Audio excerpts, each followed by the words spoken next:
So what does it take to impeach a governor? Big question, right? TVC's Uzonna Ononye as the constitutional pathway to impeachment. Uzonna, take it away. All right. The Constitution of Nigeria, 1999, Section 188, spelled out how a governor or the processes that will lead to the impeachment of a governor.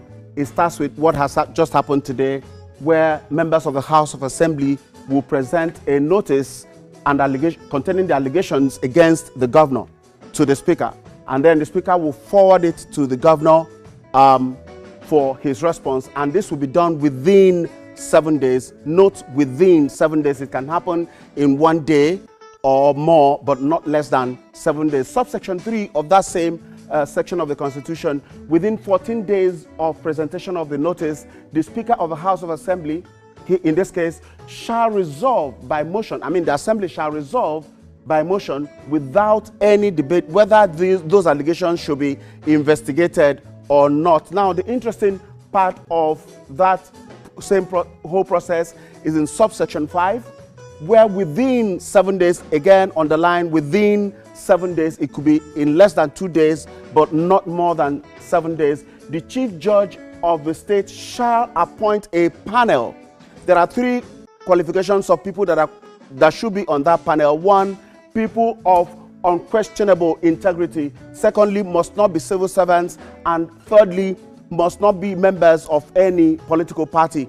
Those men will be, the panel will be set to investigate the allegations as made by the House of Assembly. Now, the panel will have within 3 months, I am being specific with that word, within 3 months. It can take place in less than 1 week, but not more than 3 months. It's quite interesting to see how all of this will end. And then where the panel reports to the House of Assembly that the allegations has not been proved, no further proceedings shall be taken in respect of the matter. But where the report of the panel is that the allegations have been against the governor or the deputy have been proven, then within 14 days, the House of Assembly will have to make a decision on whether or not the governor will stop to function. And if that happens, he ceases to be in office immediately. Now, this part must be endorsed or must be voted for by 2/3 majority, 2/3 of the members of the House of Assembly. In Rivers State, we have 32, and 2/3 of it will not be less than 21, but not more than 22. So, to be safe, 22. But they have 27 members of the House on that wing that are pushing for, that signed this notice of the allegations against the governor. And that tells us something very simple, that as far as the Constitution is concerned, a lot may be going on now that are not in favor of the governor. But for those neutrals who may be wondering where all of this came from, the whole doubt was cleared Wednesday last week when the former governor of the state, Nyesom Wike, said, heavens will not fall if Governor Fubara is impeached. On that day, a lot of people came to the conclusion, oh, that was actually the mission in the first place. But do not take it to the bank, because we have seen impeachments in Nigeria, 6 of them. I'll just tell you something very significant about them. Out of the 6 of them, the first is Dipre Alemesea of Bayelsa State. That is between 1999 and now. He was impeached on December 9, 2005.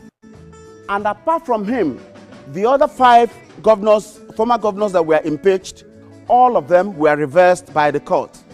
It was only Alemesea. Next was Rashidi Ladoja and Ayodele Fayose of Ekiti State.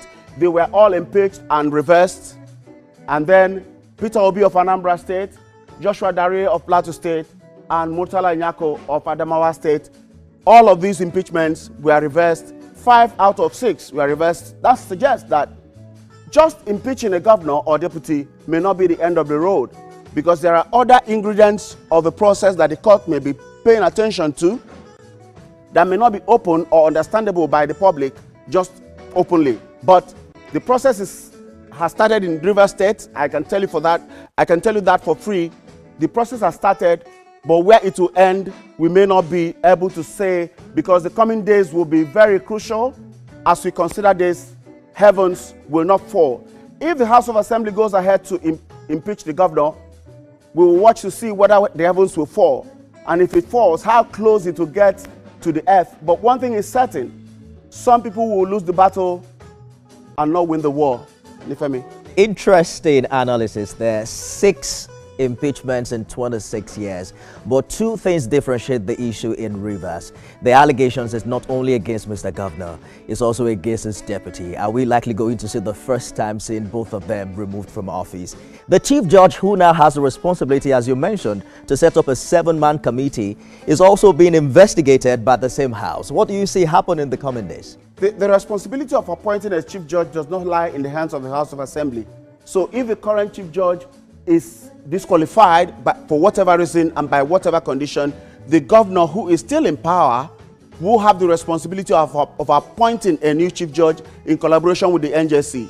So that may not be a major issue. But as I said earlier, a lot will be going on in Rivers State, but all we know is that the process has started, but whether it will get to the end, we will just watch and see. Murtala Nyako was the last governor to be impeached in 2014. That's about 11 years ago. Are we going to see the 7th governor in 2025? It's a big question. Big question. Absolutely. Thank you for the analysis. And, a lot of people in Rivers State will be worried about the other issues that are emerging from all of this, apart from the politics of it, the governance, the security, and the general well-being of the nation, realizing that Rivers State may not just be an ordinary state, very crucial to the country. Thank you, Uzonna, for the analysis there.